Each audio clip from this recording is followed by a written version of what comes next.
Kozhikode medical കോളേജിലേക്കുള്ള മരുന്ന് വിതരണം നിർത്തുമെന്ന് മരുന്ന് വിതരണക്കാർ. ഉടൻ പ്രശ്നപരിഹാരം ഉണ്ടായില്ലെങ്കിൽ സംസ്ഥാന വ്യാപകമായി മരുന്ന് വിതരണം നിർത്തേണ്ട ഗതികേടിലാണെന്നും വിതരണക്കാർ പറയുന്നു. മന്ത്രി മുഹമ്മദ് റിയാസ് വിതരണക്കാരുമായി ചർച്ച നടത്തി.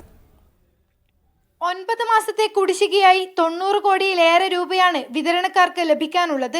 ഈ മാസം 10ഓടെ മെഡിക്കൽ കോളേജിലെ ജീവൻ രക്ഷാ മരുന്നുകളുടെയും സർജറി ഉപകരണങ്ങളുടെയും സ്റ്റോക്ക് കഴിയും. അതിനു മുൻപ് കുടിശ്ശിക തീർത്തില്ലെങ്കിൽ വിതരണം പൂർണ്ണമായും നിർത്തി സമരത്തിലേക്ക് കടക്കാനാണ് വിതരണക്കാരുടെ സംഘടനയുടെ തീരുമാനം. സമരം എന്ന് വെച്ചാൽ വേറെ നിവൃത്തിയില്ല, അതാണ്. നമുക്ക് കൊടുക്കാൻ പൈസ ഇല്ലല്ലോ, ബാങ്ക് തരില്ല, വേറെ ഒരാളും പൈസ നമുക്ക് തരാൻ തയ്യാറല്ല. പൈസ കിട്ടാണ്ട് നമുക്ക് സാധനം പ്രൊക്യൂർ ചെയ്യാൻ പറ്റാത്ത അവസ്ഥയാണ്. പണം ലഭിക്കാത്തതിനാൽ കടുത്ത സാമ്പത്തിക ബാധ്യതയാണ് നേരിടുന്നതെന്ന് വിതരണക്കാർ പറഞ്ഞു.